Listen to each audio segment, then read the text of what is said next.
¿Qué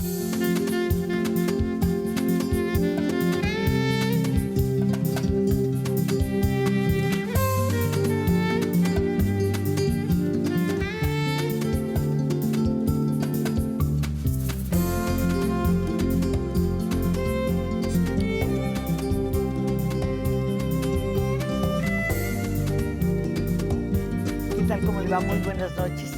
Sea bienvenido aquí a nuestro estudio de Canal 11, donde hoy vamos a tener una conversación muy especial con una persona muy especial y que además tiene manías, tiene apetencias muy especiales y tiene una mano extraordinaria tanto para la escritura cuanto para la gastronomía.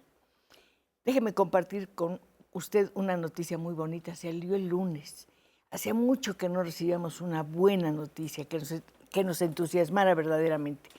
Y esa noticia decía que Adolfo Castañón, el mexicano, el escritor, el ensayista, el traductor, el investigador, había recibido el Premio Internacional Alfonso Reyes, que es indudablemente uno de los galardones más importantes pues, en lengua española.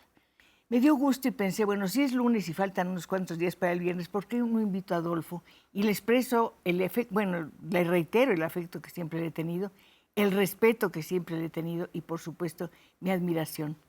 El jurado que le dio el premio dijo algo muy bonito, dijo varias cosas, pero la que más me gusta es, le dimos este premio por su increíble dedicación a las letras. Es un hombre tan generoso que ha escrito 10,000 páginas dedicadas a los otros, a sus autores predilectos, que llegaron a ser muchos de ellos sus amigos. Y yo me considero feliz de que estés aquí, Adolfo. Yo también, querida Cristina, me conmueve mucho todo lo que dices, me conmueve mucho estar aquí.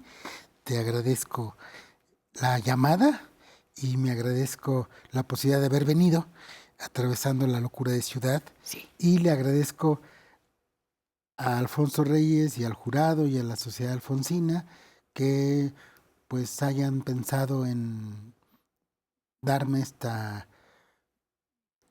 pues no sé cómo llamarlo, galardón, corona, que por una parte me alegra muchísimo y me asombra y me deja así un poco con la boca abierta. Este premio es un reencuentro con una persona a la que admiras, quieres, has dedicado buena parte de tu vida, 30 años, pero además hay algo muy curioso. Tu padre conoció a Alfonso Reyes, pero Sí, tú no.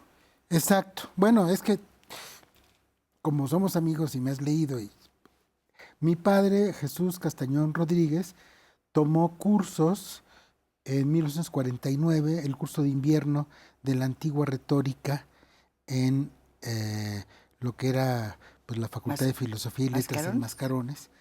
Y pues en la casa donde nací, donde me crié. ¿En Izazaga?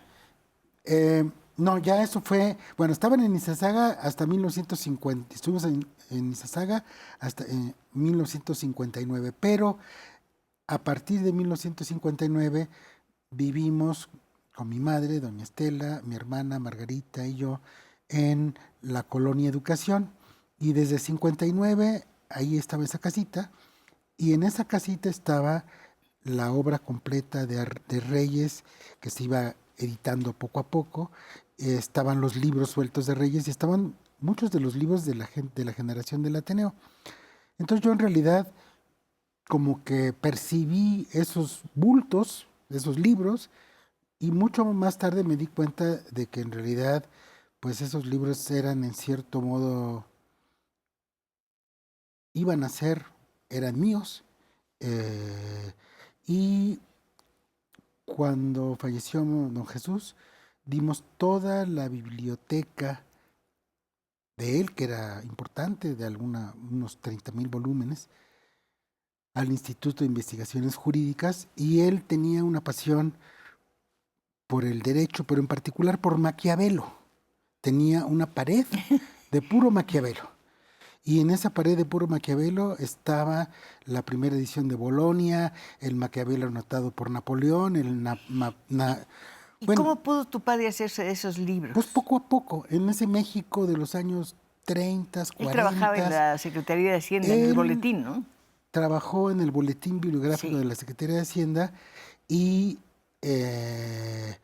pues recibía libros, estaba en el mundo de los libros, en el mundo de los autores, sus amigos eran los colaboradores, los historiadores, y yo de alguna manera pues me eduqué en ese contexto y conocí sin saber que estaba conociendo a personas como el historiador Ralph Reder, Andrés Enestrosa, Arturo Arnaiz y Frey, que para mí no eran esos nombres, sino eran unos señores interesantes con los cuales mi padre tenía relación. Andrés Enestrosa, que también recibió el premio Alfonso Reyes. Y que era muy amigo de don Jesús y al cual yo le hice, por cierto, tuve la fortuna de hacerle un programa de televisión.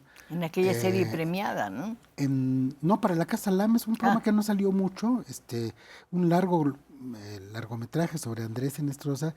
Y Andrés, entonces, yo he tenido la fortuna de convivir con mi padre, que fue no solo mi padre, sino, como me lo dijo alguna vez Octavio Paz, cuando falleció don Jesús, me dijo Octavio, para darme el pésame, bueno, yo Castañón, aparte de que lo estimo y lo respeto, le tengo envidia. ¿Y por qué me tiene envidia? Estás diciéndolo de tal manera que parece que estoy viendo, Octavio. ¿Y por qué me tiene envidia? Es que usted sí logró ser amigo de su padre. Maravilloso.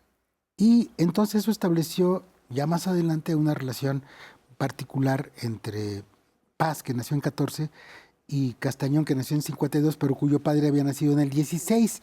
Espérame, que vamos muy rápido. Hay un personaje en tu vida muy importante, tu madre. No solamente te contaba historias, cuentos, sino que los inventaba para ti. Y además tiene un nombre precioso, Estela Morán.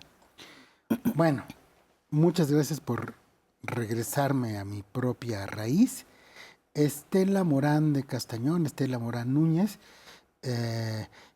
tenía como profesión ser dentista, trabajaba como loca en la Secretaría de Educación Pública en el centro y después en las tardes trabajaba en Hacienda, después llegaba a la casa y siempre veló mucho por la educación, ambos velaron mucho por la educación y ella inventaba cuentos para nosotros y aquí hay un recodo que no he socializado demasiado, así que es más o menos fresco, que es que yo tuve la fortuna rara de conocer a la hermana de Manuela Mota, que era Alicia Lico Reyes Mota, que fue odontóloga y que era la dentista que atendía después de mi mamá en el consultorio del Sanatorio de Hacienda de Tacuba.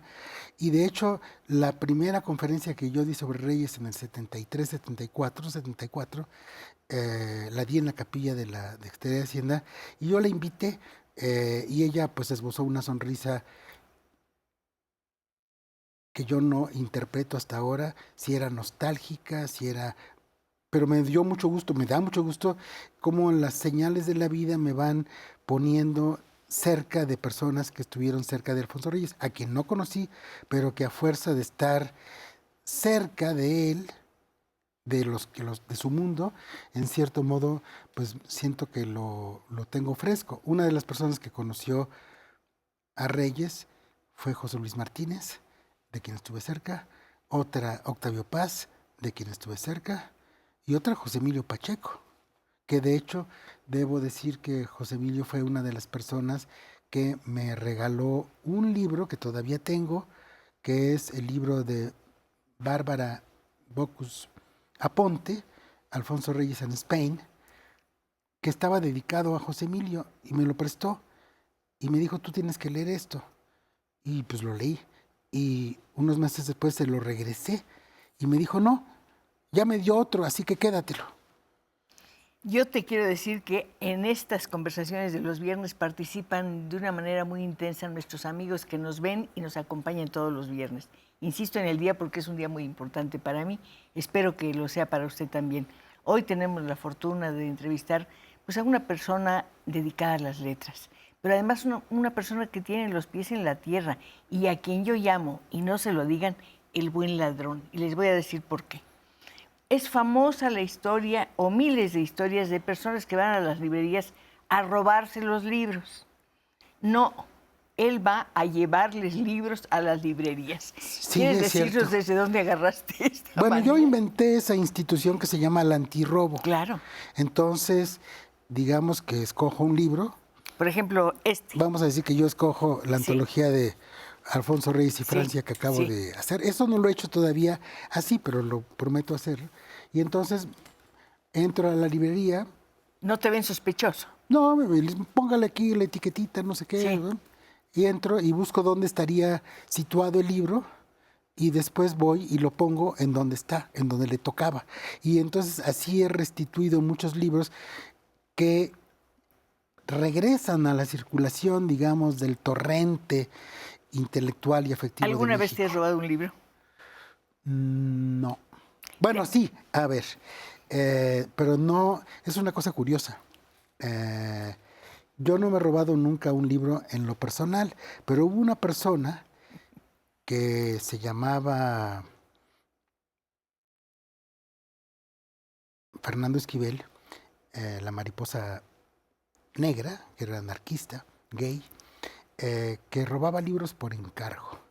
Y entonces, con el catálogo de la Librería Francesa de la Pléiade, él decía, a ver, ¿qué libro se te antoja? Y yo te lo traigo. Y alguna vez cometí el pecado de decirle, a ver, yo quiero este libro que es un tomo de las obras de Jules Renard. Pero entonces realmente yo en lo personal no lo hice, pero lo hice a través de esta curiosa persona. Fuiste el autor intelectual del robo. Bueno, O sea, se que lo eres encargué porque él responsable. vivía un poco de eso. Pero bueno, no, más bien mi práctica ha sido llevar libros a las bibliotecas, a las librerías, y soy muy celoso de lo que es la integridad del libro. A mí me parece que todo lo que es el tema de la mutilación de los libros, del deshojamiento, del despojo, de los robos de los libros en la biblioteca, es una de las grandes tragedias de la cultura mexicana contemporánea. Uno de tus críticos dice que un libro es una larga conversación. Es una conversación perpetua. Bueno, Tú puedes tomar a Alfonso Reyes y seguir oyéndolo. bueno, yo pienso que ese es un poco el tema, el hilo de la literatura, de la poesía, que es que a través de el reconocimiento de una voz, uno va reconstruyendo la propia voz interior. Y creo que la poesía es un poco una contribución a esa restitución de la voz interior a través de la voz de otro. Tengo un corte, ¿no importa? No, claro que no.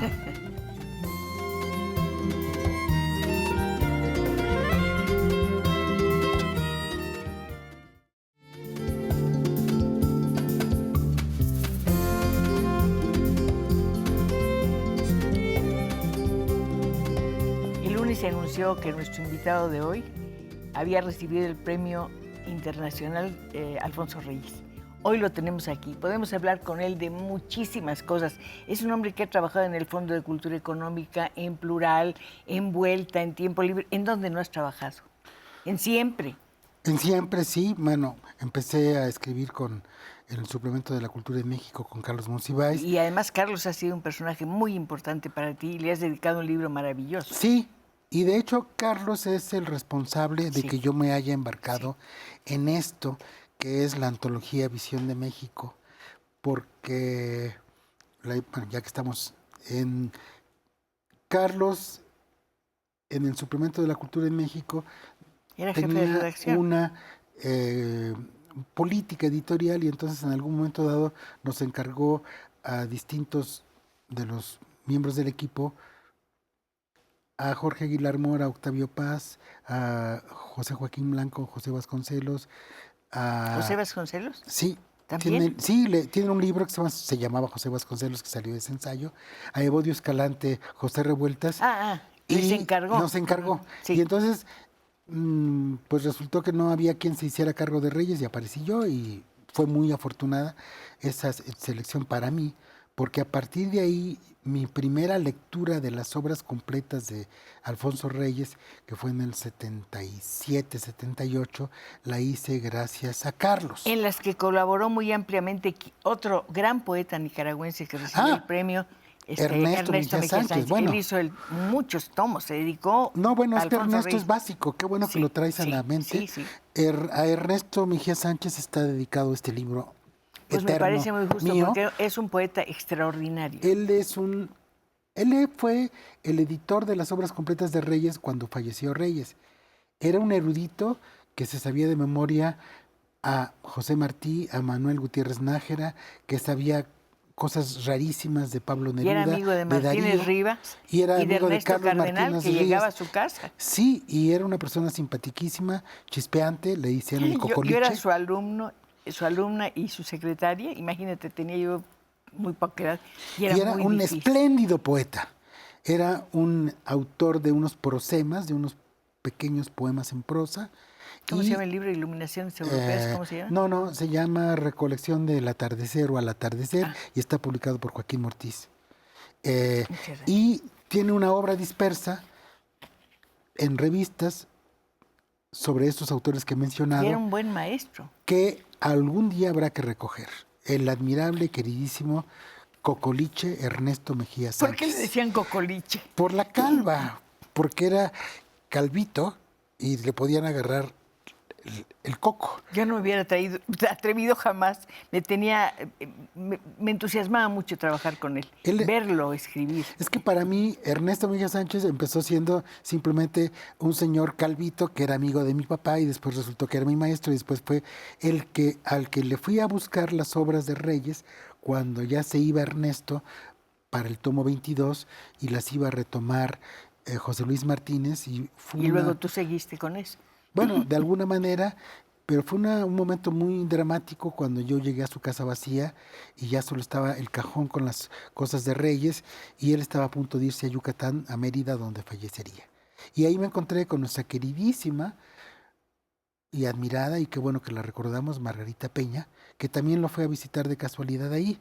Y a la salida de la visita esa me dijo Margarita: ojalá que algún día hagamos las obras críticas de Ernesto, porque era su maestro. Él fue el que le dio a Margarita la encomienda de hacer este libro maravilloso y básico para la historia de la literatura mexicana virreinal, que es Flores de Varia Poesía, que es uno de los libros, bueno, está Gutiérrez de Cetina, está, digamos, toda la poesía virreinal de la primera época, está en Flores de Varia Poesía y se lo debe Margarita Peña Muñoz a Ernesto Mejía Sánchez, nuestro adorado nicaragüense. Sí, por supuesto que sí. Tenemos llamadas, vamos a ver qué te dicen. Georgina Mancera, felicidades al señor Castañón por su premio que recibió. Es una verdadera delicia escucharlos a los dos. Muchas gracias.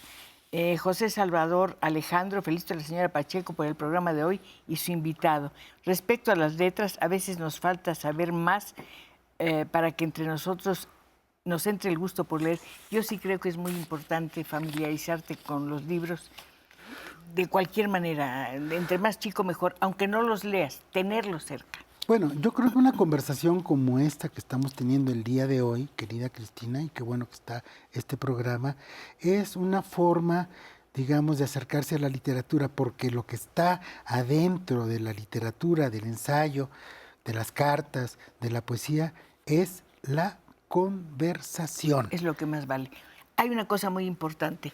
Tú has hecho la correspondencia, esta correspondencia maravillosa que ahora nos traes. Leer las cartas de otros es un poco difícil, sinceramente. Pero también te quiero preguntar, ¿esa correspondencia equivaldría a un diario? Bueno, es una buena pregunta. Yo he trabajado en la correspondencia de Orfila y Paz y he trabajado, no está aquí, en la correspondencia Reyes Enrique Usureña. El diario es una expresión donde el escritor da testimonio ante sí mismo de lo que sucede, pero en cambio la correspondencia tiene un estatus, digamos, ético distinto, porque si yo soy un enamorado o un amigo que le manda a su novia una carta o a su corresponsal, hay un principio como de veracidad. Yo no puedo estar, digamos, diciendo cosas que no son, y eso se regresa. Eso hace que Cioran diga una cosa muy interesante, que es que hay en el órbita de las letras hay dos cosas: por una parte está la literatura, la poesía, la narrativa, el diario, y por otra parte están las cartas, porque las cartas tienen un una género dimensión maravilloso, ética sí. que es maravillosa, donde está la prueba de la existencia del otro. Pero ambos géneros tienen una dificultad, digamos, entre comillas, que sientes que estás viendo por el ojo de una cerradura. Claro, por eso es importante que cuando pasa el tiempo llegue un editor como José Luis Martínez para la correspondencia Reyes Enrique Sureña o yo, y que haga una reconstrucción del paisaje y que diga qué estaba pasando en ese momento para que la carta pueda ser legible. Y yo creo que es una delicia leer Pero hay cartas. algo, tanto el diario como la carta están fechados. No Claro. sabemos cuándo van a leerse esos documentos. Se pararon en el tiempo, pero el tiempo siguió corriendo y además el escritor tal vez ya ni siquiera viva. Totalmente de acuerdo. Lo que queda de él es esa intimidad a la que estamos llegando y nadie nos lo puede impedir. Pero no todas las cartas han sido siempre cartas privadas. Hubo desde el principio cartas públicas. Por ejemplo, las epístolas evangélicas son eso, son cartas que se leían a los romanos, a los tesalonicenses, y porque ¿qué es lo que hay detrás de la carta? Lo que hay detrás de la carta es la socialización del ensayo en público. Y entonces de nuevo está esta nobleza de la dimensión cívica de la letra que está dirigiéndose al otro, a los otros. Pero una carta es una conversación de una intimidad extraordinaria. Claro, una carta... Entre dos personas, sea de cualquier índole. Totalmente de acuerdo. Y además hay una cosa, el estilo.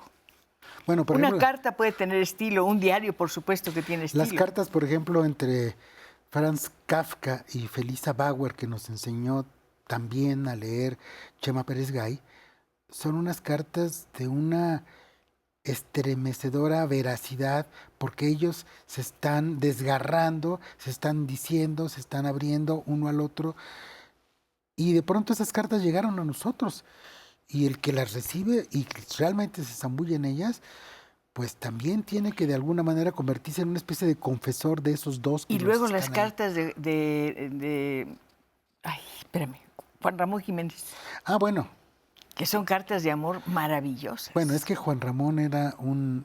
maravillosas. Poeta de una gran... Bueno, y de una delicadeza también. A Zenobia. Esas cartas del poeta enamorado de la primera época Precioso. son de una delicadeza y de una curiosa intimidad, como tú dices. Sí, pero yo insisto en el estilo porque están perfectamente bien escritas. Bueno, yo... como si hubieran estado escritas para ser publicadas. Ahora se dice que, o la gente cree que, con el correo electrónico y los medios de comunicación, el género epistolar y eso va a desaparecer. Y yo creo que no. Se ha perdido. Se ha perdido, pero yo acabo de escribir ahora y me la paso escribiendo cartas relativamente extensas en correo electrónico para tratar de salvar el género y que no se convierta en un monosílabo. Pero no, pero esos mensajes de no sé cuántas palabras, de Twitter no. No me interesa para nada. No, yo estoy hablando de las cartas. Lo hermoso es mandarle a una persona todo, aunque esté muy lejos. Le mandas tu pensamiento, tu momento, lo que está pasando aquí en media página o en una página. En una carta, yo me acuerdo de esa época en que uno mandaba una carta dentro de un libro y entonces iba la carta con el libro y quizás con una pluma, con una hoja dentro del libro. Sí. Y eso me lleva a un recuerdo que es que siendo amigo de José Luis Martínez recorríamos de pronto su biblioteca. Y era como recorrer el mundo, porque era una biblioteca fabulosa. Y entonces en algún momento me abrió el espacio de los libros que había coleccionado en Grecia y me abre un libro y entonces en ese libro había una hoja de un árbol y se le vinieron las lágrimas a los ojos porque para él eso significaba mucho en relación con su historia con su esposa Lidia en Grecia y bueno, perdón por la deriva asociativa. Por cierto, José Luis Martínez es un gran escritor de cartas. él acaba de publicar su hijo Rodrigo, la correspondencia entre Alfonso Reyes y José Luis Martínez, también ya publicó la de Octavio Paz y José Luis Martínez, pero ahí en esa correspondencia entre Reyes y Martínez se va viendo crecer por una parte a José Luis, y por otra parte se va viendo crecer la intimidad de ambos y se va viendo crecer algo que es, yo diría, la semilla de cierta tradición literaria que va a ser un poco escuela a través de la generación del propio José Luis, con Ali Chumacero, con Jorge González Durán y con las personas que están asociadas a Tierra Nueva. Y que además están premiadas también, muchos de ellos son premiados con el premio Alfonso Reyes. Algunos sí. Vamos a ver qué nos dice Guillermo Sánchez. Felicitaciones a la señora Pacheco por su programa. Gracias por la participación de su invitado. Alicia Cepeda Ojeda, querida Cristina Pacheco, un placer acompañarte en tu excelente programa. Un besazo para ti, hermosa. Corte. Ay, bueno, terminé de leer.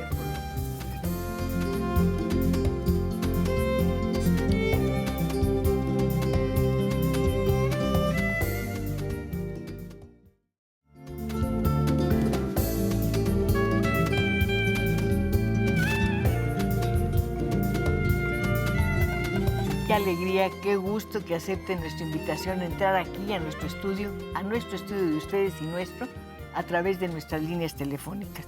Guadalupe Carrillo dice, cada viernes es una delicia el programa. El invitado de esta noche tiene una conversación que uno no puede dejar una sola palabra de oír. Es encantador. ¿Estás oyendo lo que te dicen? Te conviene venir a mi programa. Julio César Caramillo, felicito a la señora Pacheco y a su invitado. El maestro Castañón dijeron algo muy peculiar de los escritores. Son excelentes conversadores. Uno no se aburre con ellos. Tuve la oportunidad de conocer al esposo de la señora Pacheco y algunos otros. Tienen esa particularidad. Una conversación incomparable, extraordinaria. La extraño profundamente, créame. Josefina Rodríguez, saludos a la señora Pacheco. Soy fiel admiradora de su programa y felicitaciones a su invitado. Mi invitado tiene un sentido del humor oculto que es maravilloso. Dice que cuando se sube al metro, los pasajeros creen que es Jaime Maussan. Así es. Bueno, no me confundan.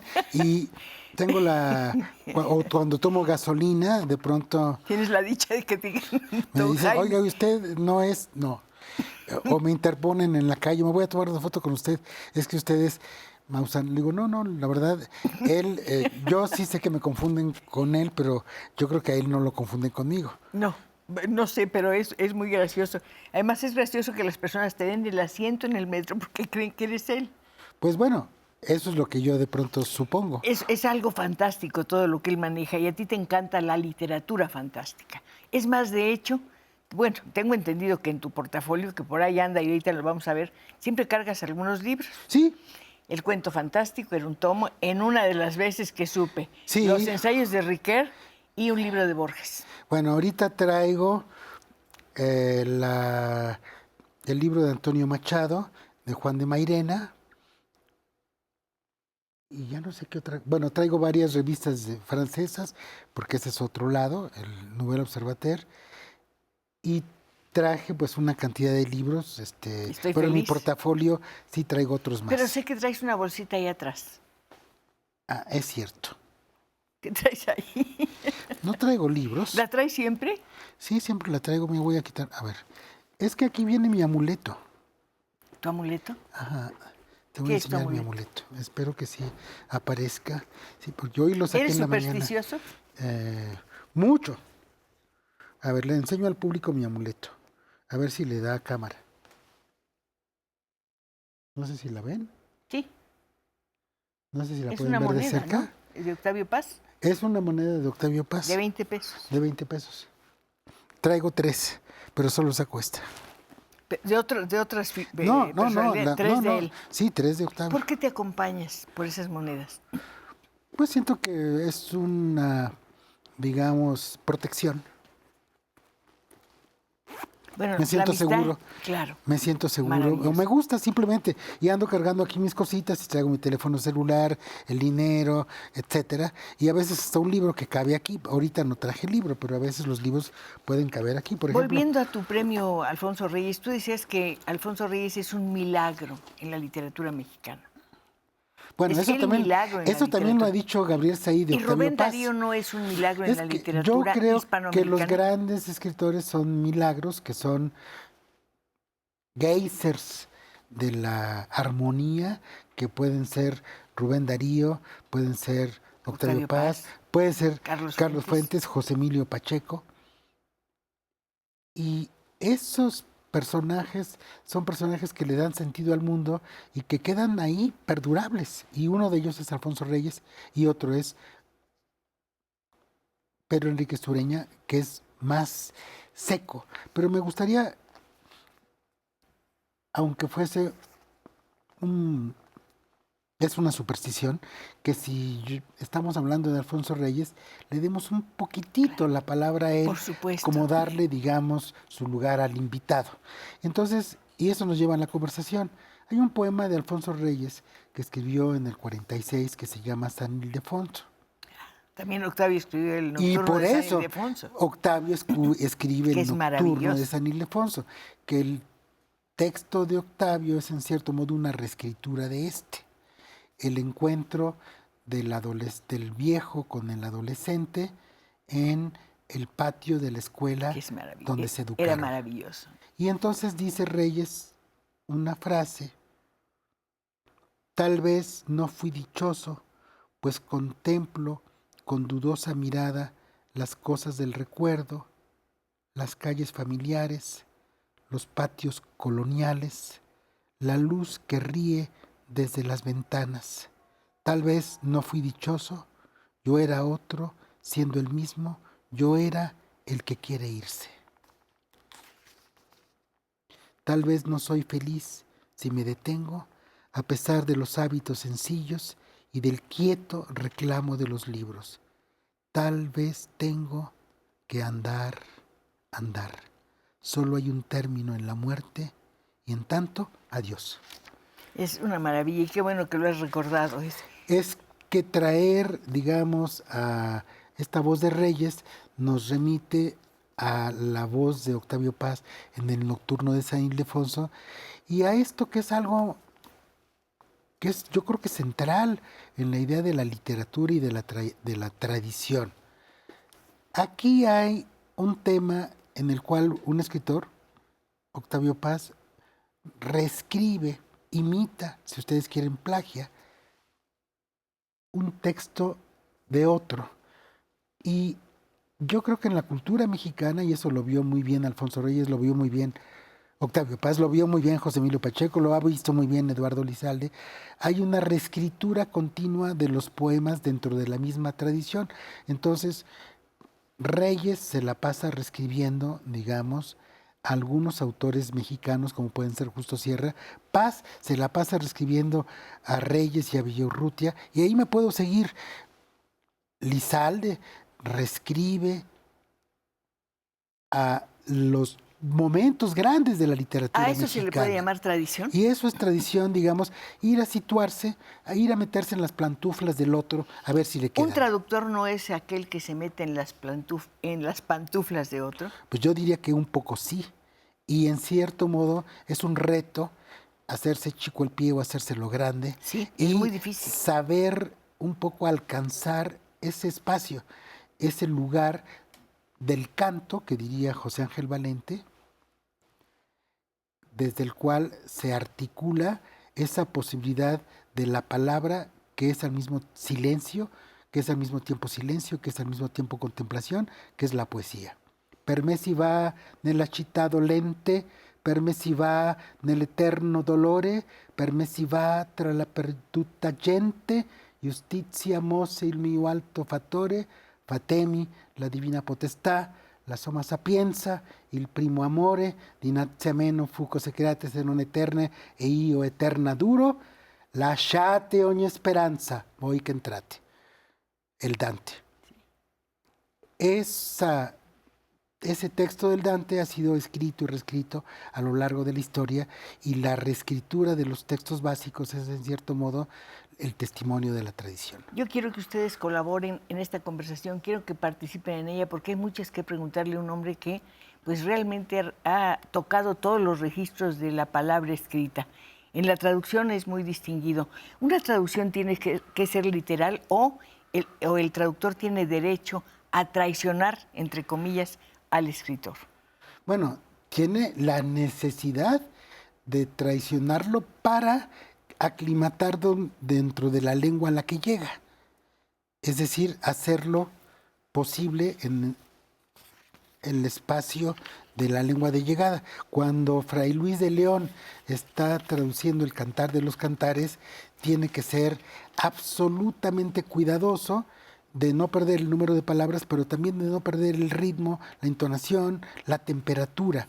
Y eso podríamos decir también de Ezra Pound en relación con la poesía china, y podríamos decir de Octavio Paz en relación con las traducciones que ha hecho y con otros grandes traductores. Yo he tenido la fortuna de traducir el gran libro de George Steiner que se llama Después de Babel, y esa fue, digamos, una de mis primeras pues trabajos importantes. Eres amigo y personaje de un cuento de Steiner. Sí, bueno, la historia de que cómo... es muy bonita la historia. Cuéntala, por favor. Bueno, la historia de cómo llegué a ser amigo de Steiner, que traduje el libro. Él llega a México, yo le llamo para decir que lo voy a acompañar, lo acompaño a Monterrey, conversamos, nos hacemos amigos, y en algún momento dado él empieza a hablar mal de Colombia, y específicamente de Medellín, y yo le digo, oiga, no, eso que usted dice no es del todo cierto, porque en Medellín, en Colombia, hay un gran movimiento literario, de artes plásticas, de danza, y fue tan enérgica mi defensa alto, que él se me quedó viendo y me dijo, "You are just a character, and I'll write of you." Es usted un personaje y voy a escribir sobre usted. 2 o 3 años después, en una librería en París, me encuentro con el ensayo, el cuento a las 5 de la tarde, donde hay un personaje que se llama el profesor Roberto Castañón, que es un discípulo de Octavio Paz, que lleva a unos jóvenes poetas a Colombia a luchar contra el narcotráfico con la poesía. Yo, cuando leí eso, me quedé asombrado, le llamé, le escribí, Pero y me es dijo... muy bonito la idea de que la poesía puede frenar la violencia. Absolutamente, absolutamente. Entonces, bueno, yo en agradecimiento traduje ese texto, se publicó la traducción mía en Letras Libres en España, y de alguna manera eso me selló con una, pues no sé, como un tatuaje de que esa amistad con George Steiner era algo que iba más allá de la literatura. Yo quiero ir más allá de tu conversación, sumando a tus palabras las de tus amigos que te están viendo. ¿Puedo decirte Claro. lo que te mencionan? Elizabeth Mar N. Qué maravilla de programa, Cristina, es un lujo, y poder escuchar al escritor Castañón es una delicia. Gracias, Canal 11. Cecilia Gutiérrez, enhorabuena. Estimado maestro Castañón, por ese merecido reconocimiento. Abrazo entrañable. Cecilia Gutiérrez Arreola. Natasha Perirossi dice, saludos y mi admiración a la señora Pacheco. Una delicia su invitado. Muchas gracias. Delia Herrera, está interesante la plática. Yo tengo un libro de cartas de Cicerón a su amigo Apico. En cuestión de política, parecería que estamos en esa época. ¿Por qué en tu portafolio cargas el I Ching?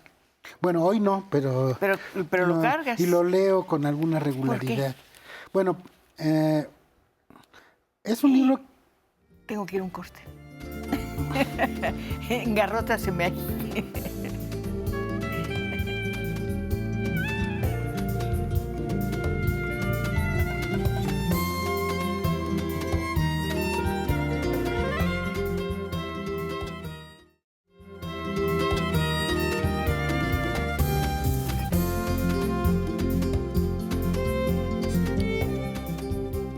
Antes de que nuestro invitado nos diga por qué trae en su maletín el I Ching, yo quiero enseñarles su tomo de Juan de Mairena de Antonio Machado. Bueno, esto no podemos negar que lo ha leído con desesperación. Además trae la pluma adentro, un marcador y demás. ¿Por qué lees el I Ching? Bueno, ¿por qué lo traes en la maleta? No lo traigo en la maleta hoy, pero sí lo he traído todo el tiempo, y porque es un libro que da respuestas para todo y es una especie como de reloj cósmico que no es el reloj material, sino ¿Qué le es el, preguntaste?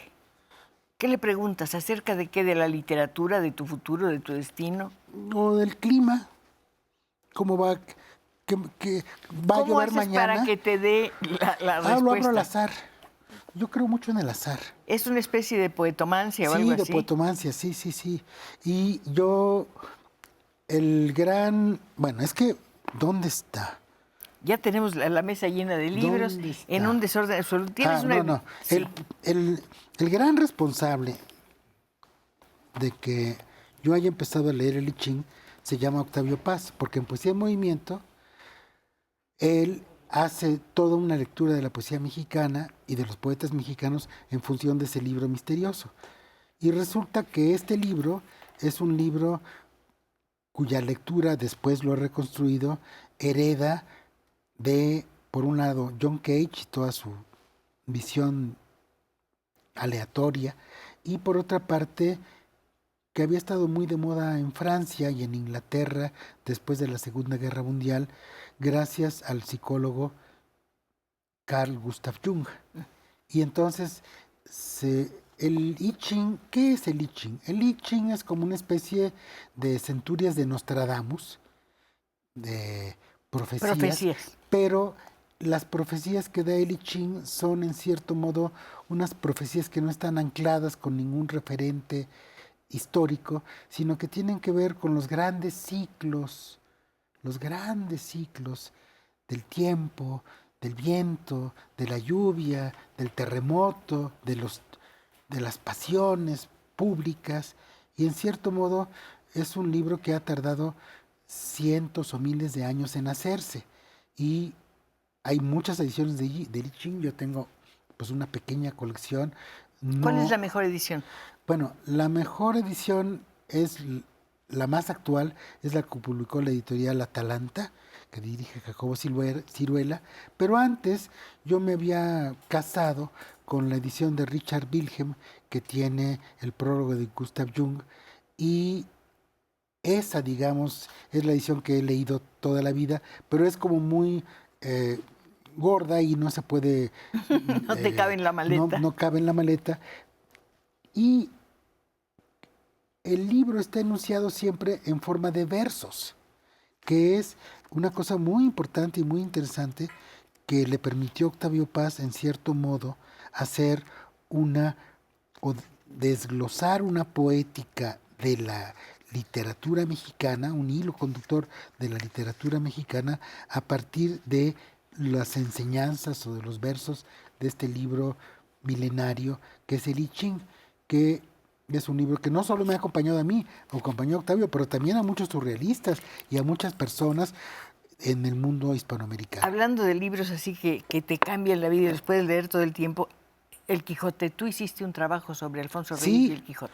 bueno, junto con Alicia Reyes, porque Sí. cada quien había empezado por su lado, entonces yo hice un ensayo donde se recuperan primero todas las referencias al Quijote en la obra completa de Alfonso Reyes. Me fui a la Capilla Alfonsina a ver las dedicatorias que le habían escrito los hispanistas a Reyes en el Quijote y a ver sus ejemplares del Quijote. Y entonces yo escribí un libro que se llama Don Quijote y la máquina encantadora, aparte de del ensayo ese. Y en ese libro hay una cosa muy importante, muy interesante, que es, ¿cuál es la máquina encantadora? The Charming Machine. The Charming Machine es la imprenta. ¿Y cuál es el encanto? ¿Cuál es el hechizo? ¿Cuál es la brujería de la imprenta? Pues, sí. Que la Fija el imprenta pensamiento. es la máquina de la inmortalidad. Lo que entra a la imprenta puede, de alguna manera, resultar perdurable,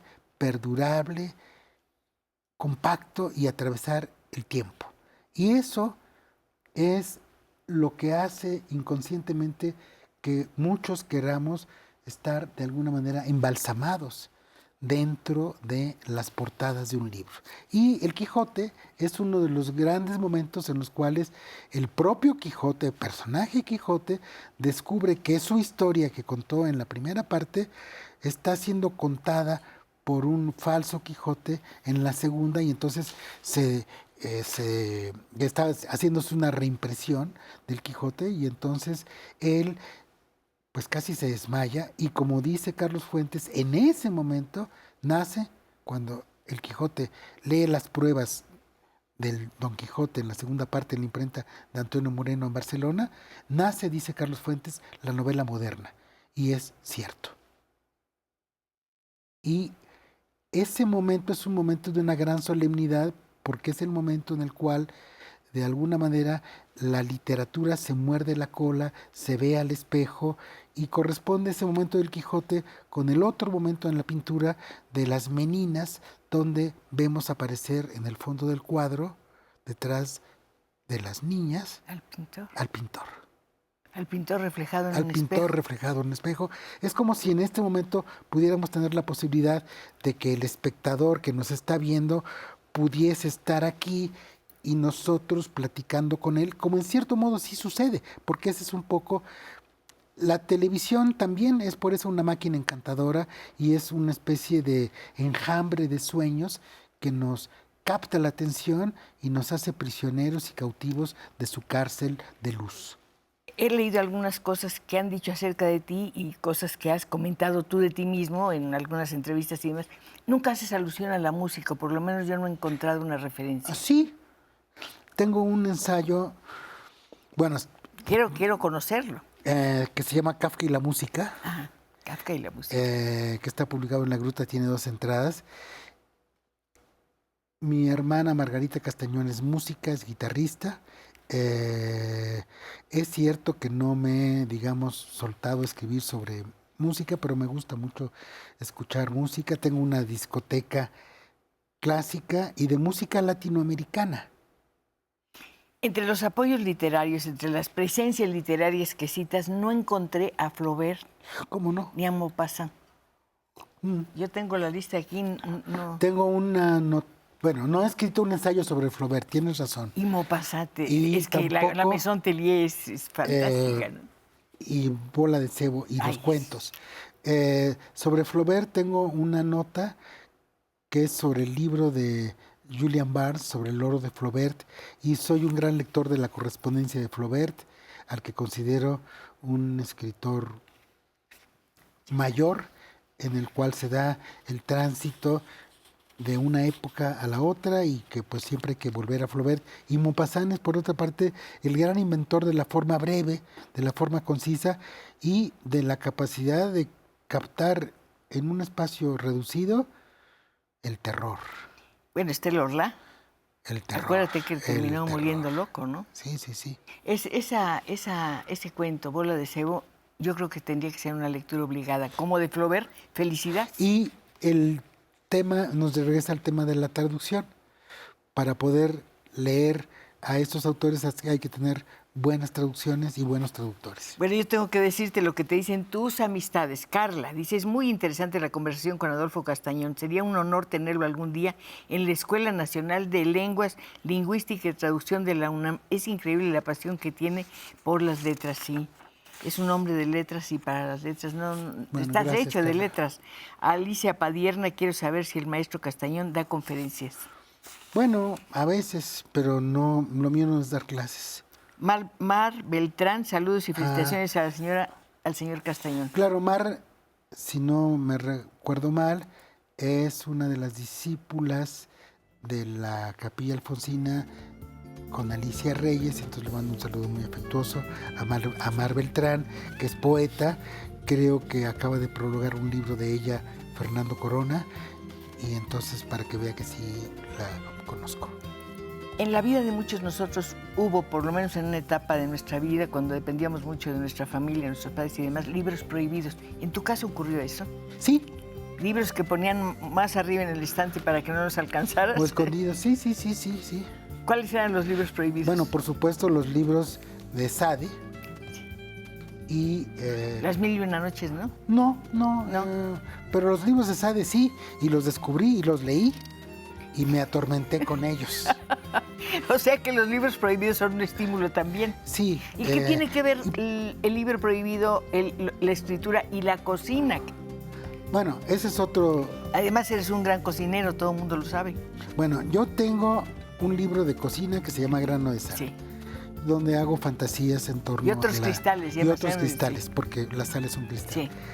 Pero aparte soy un practicante de la cocina por la sencilla razón de que en la casa no nos gusta, no tenemos ayudantes que nos ayuden, y entonces hacemos nosotros mismos, María y yo, lo que tenemos que consumir. Nos queda un minuto. Quiero que me digas cuál es la relación entre la literatura y la cocina. La creatividad y la gracia. ¿La gracia es sazón? La gracia es salero. ¿Eres La de los gracia es que- sazón. Hay que saber medir. También en la literatura, en la poesía, en la cocina, hay que saber medir las cantidades, Hay que saber los quitar. tiempos y exactamente.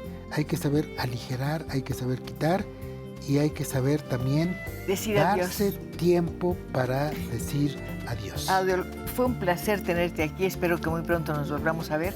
Y amigos, gracias por su presencia, por su compañía, por sus llamadas maravillosas. Y nos vemos el próximo viernes, ya sabe para qué, para seguir conversando. Hasta entonces, muchas gracias de verdad. Gracias.